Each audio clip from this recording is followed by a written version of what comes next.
Hari kedua penerapan sistem ganjil genap untuk kendaraan yang masuk dari luar kota Bogor dilakukan di 5 titik pengecekan. Hal ini dilakukan guna memutus mata rantai COVID-19. Petugas gabungan TNI Polri dan Satpol PP serta Dinas Perhubungan melakukan pemeriksaan antara lain di titik pengecekan di lokasi air mancur. Hingga pukul 12 siang, 270 kendaraan roda 4 dan 170 motor yang berplat nomor kendaraan ganjil dari luar kota Bogor diputarbalikan. Lantaran hari ini adalah tanggal 20 yang merupakan tanggal genap. Pengecekan juga dilakukan di kawasan Empang dan Jembatan Merah yang berlangsung mulai pukul 10 sampai pukul 16 waktu Indonesia Barat.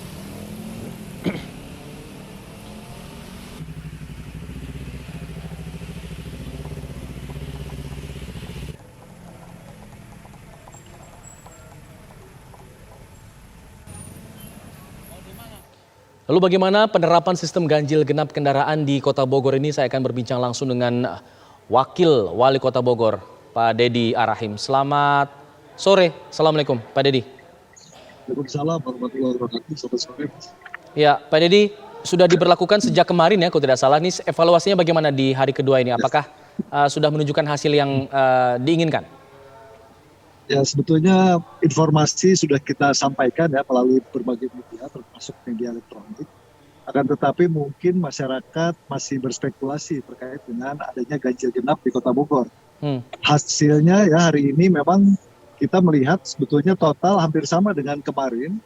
Jumlah yang diputar balik mendekati 2.000 juga dengan jenis kendaraan roda 2 maupun roda 4. Jadi artinya kalaupun perlu kita tingkatkan efektivitasnya ke depan, harus ada semacam support ya dari berbagai daerah agar memahami situasi sekarang ini dalam kondisi yang tidak aman dan perjalanan lintas kota itu menjadi perhatian bersama untuk sebaiknya untuk dikurangi dalam minggu ke depan untuk kita antisipasi jumlah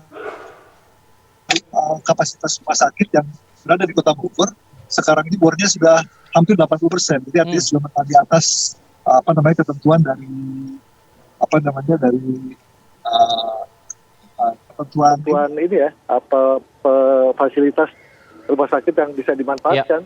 Jadi harus hati-hati sekali kita. Pak Dedi, ini penerapannya hanya di akhir pekan saja atau hari-hari biasa juga dilakukan hal yang sama?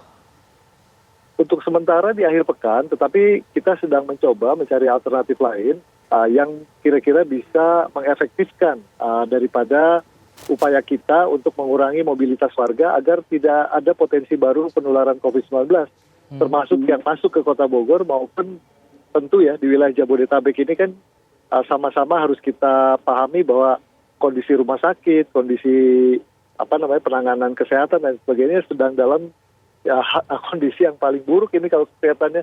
Jadi kita sedang mencari alternatif-alternatif termasuk penambahan ruang isolasi. Kami juga sudah komunikasi dengan beberapa instansi pusat yang ada di wilayah Kota Bogor untuk bisa memanfaatkan tempat-tempat seperti MES dan lain-lain untuk bisa dipergunakan oleh kita dalam rangka penanganan COVID-19 di Kota Bogor. Sampai kapan Pak ini akan berlangsung Pak? Untuk sementara untuk akhir pekan ini saja, tetapi tentu 1-2 hari ke depan akan kita evaluasi dan mudah-mudahan nanti kita lihat dulu bagaimana hasil dari jumlah ya statistik atau data-data yang menunjang untuk kemungkinan kita ambil kebijakan yang paling tepat ke depan. Oke, Pak, tadi Anda katakan bahwa saat ini penyebaran di Bogor sudah cukup parah, bahkan lebih parah dari sebelum-sebelumnya. Kalau dulu masih ada pemeriksaan di stasiun misalnya, di swab. Nah, sekarang bagaimana kemudian peningkatan pemeriksaannya? Apakah ada hal-hal seperti itu lagi atau bagaimana? Ya, kita kerjasama dengan PT KAI ya.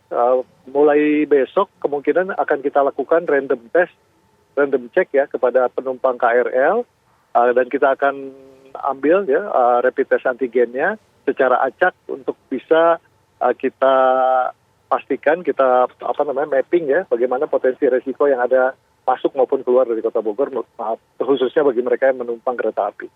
Jadi harus kita lakukan langkah-langkah yang paling mungkin untuk kita bisa menekan jumlah kasus harian COVID di Kota Bogor. Tadi Pak Dedi juga katakan bed occupancy rate-nya atau keterisian tempat tidur di rumah sakit sudah 80%, betul ya Pak ya? Ya, betul. Lalu antisipasinya bagaimana Pak untuk agar kemudian tidak sampai penuh nih Pak? Bahkan bisa berkurang harusnya.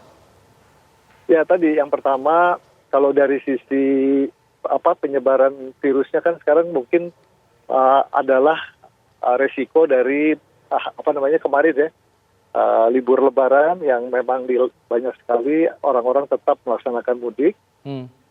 Kita kesulitan lah ya kalau untuk bicara bagaimana kita mengurangi dari situ. Akan tetapi kita mengantisipasi dari okupansi bed rasio di rumah sakit dengan cara menambah kapasitas tempat tidur yang ada di 22 rumah sakit di Kota Bogor, termasuk di RSUD. Oke. Kita terus tingkatkan, tadinya dari 86, sekarang mungkin sudah 130, dan kita cenderung kita akan tingkatkan lagi, tetapi ini masih kurang. Ya.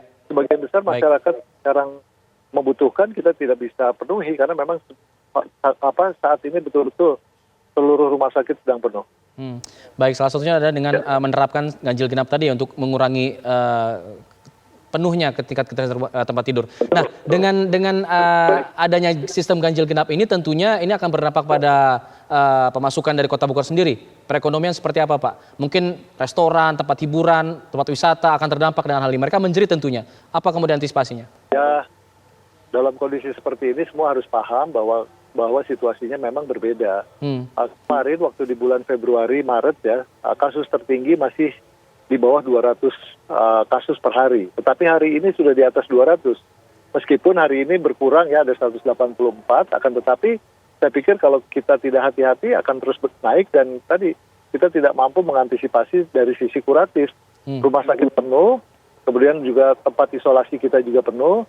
Alternatif lain adalah kita sedang berkomunikasi dengan beberapa instansi untuk memungkinkan pemakaian fasilitas mereka dipakai untuk ruang isolasi bagi pemerintah Kota Bogor untuk tadi memenuhi permintaan masyarakat yang butuh tempat isolasi di luar kediaman mereka ya. Karena tidak mungkin semuanya masuk rumah sakit, karena kan justru menambah risiko. Makanya kita sedang berusaha semaksimal mungkin berkomunikasi dengan instansi di pusat ya, terutama yang memiliki fasilitas di Kota Bogor untuk kita bisa manfaatkan. Itu dulu yang kalau menurut saya yang paling mungkin paling dekat yang bisa kita ambil. Baik, Pak Dedy Arahim selaku Wakil Wali Kota Bogor sudah bergabung bersama kami di Kabar Petang. Terima kasih, Pak. Kita harapkan tingkat penularan di Kota Bogor bisa segera menurun. Selamat sore.